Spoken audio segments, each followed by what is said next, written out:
Good day, class. So we are going to have the second material for your reviewer in RIST ISO 3100 2018 edition.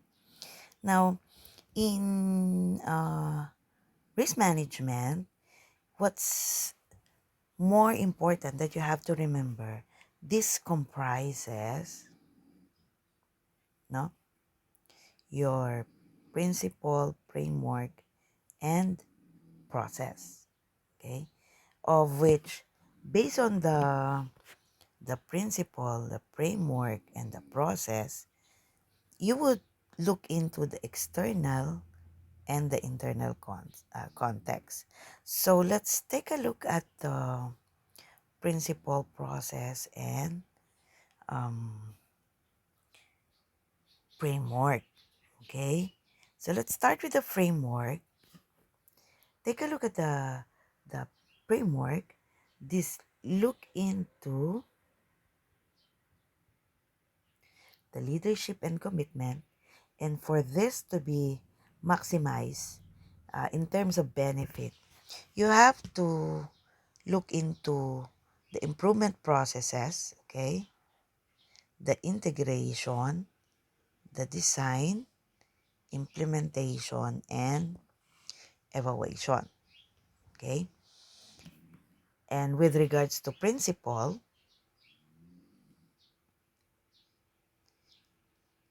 which focuses on value creation and protection, it looks into whether is it integrated, structured and comprehensive, customized, inclusive, dynamic, and best available resources, and you have to look into the cultural factors.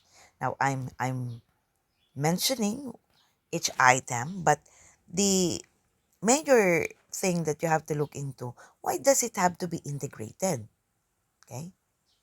Integrated because there are different interests of human resource in an organization. Since there are different interests by the people, which is the heart of any organization, it has to be structured for you to know uh, what to follow. That's why you have your policies and procedure. Comprehensive. Why comprehensive? You have to cover the basic needs of your constituent. And at the same time, although take a look, it has to be comprehensive and customized.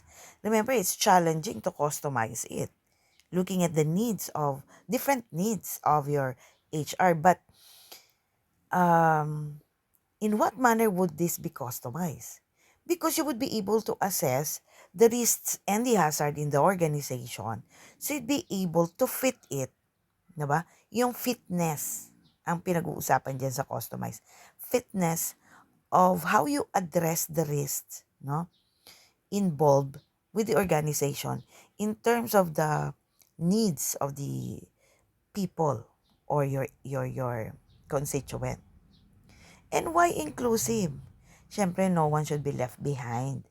Remember, you have 3 levels of management: strategic, tactical, and operational. Each level should be addressed. But why dynamic? Because sabi nga natin, class, only changes will count. And um, in anything that happens to us, what we can expect is changes will do happen. Kaya it has to be dynamic. It has to adapt with the changes. It has to be flexible enough. O di ba ito nga every 5 years nire-review. And why best available information? Because you have to make decision, and when you make decision, um, there's always a constraint, and that is the time. No, uh, you have to make decisions now, so you have to make the most of what's available, diba? Based on what you gather, and as to your human and cultural factors, definitely it has to be included because in order for you to protect and in order for you to create value, you have to account for the cultural differences, no? And the human behavior. Okay, kaya you have also human behavior as an element to factor here. Uh, why again? Because you are aiming that your operation will not only be at the domestic level, but also at what? Global uh, operation. Kaya really, pag global ang operation mo, sa Philippines nga lang, cultural factor is crucial kasi masyado tayong regionalistic, 'di ba? So, how much more kung global yung operation mo? And then of course, continual improvement. Definitely in order for you to be competitive, aba naman, dapat you have to be progressive, no? Sabi nga sa relasyon, move on lang pag may time. Hindi ka pwedeng static. Sabi nga, dynamic. O you have to adapt to changes. And part of that, for you to be able to adapt to change, dapat may continuous improvement. Diba? O, tingnan naman natin yung last item. Yung processes, which ito yung pag-uusapan natin sa mga susunod yung detail nito dun sa mga susunod na material natin. Kasi tingnan nyo class, you have risk identification, o di ba ito nagawa na natin. Susunod natin diyan risk analysis tsaka risk evaluation, kasi this would look into risk assessment. That's why we talk about the impact, the probability, the consequence, diba, the likelihood, the severity, kasi this would facilitate risk assessment para alam natin how to treat, and it will form part of your scope concern, no? And the context as well as the criteria. Alam naman natin pag scope, setting the boundary. Pag sinabing context, ano lang to? Whose point of view?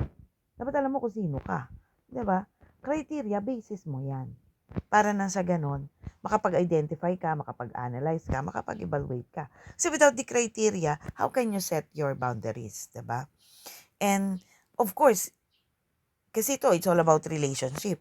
May napaka-importante class ng continuously communicating and consulting. Hindi pwedeng gusto mo lang. You have to, of course, kasi tatlong level yan, strategic, tactical, operational. Dapat nagko-consult ka din. Dapat marunong ka makipag-usap. And part of that, sabi nga natin, improvement. It can only happen if you are monitoring. And you need to, of course, always record and report. Ma'am, bakit need to record? Naman class, dapat may support ang mga decision mo.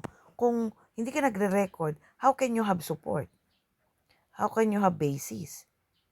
'Di ba? Alam mo naman yung iba, ang gusto nila, hindi naman iba actually karamihan. To say is to believe, ganon, no evidence, they won't believe it, 'di ba?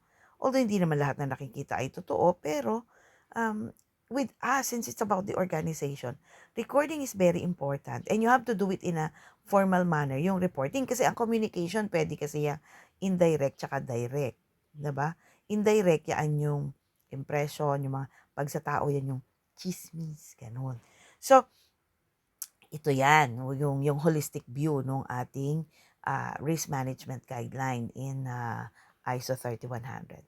So, I hope you were able to at least uh, uh, relate the framework, the principle, and the processes, no, of your ISO 3100. So, let's have another video for your review. Thank you. Keep safe. Good day.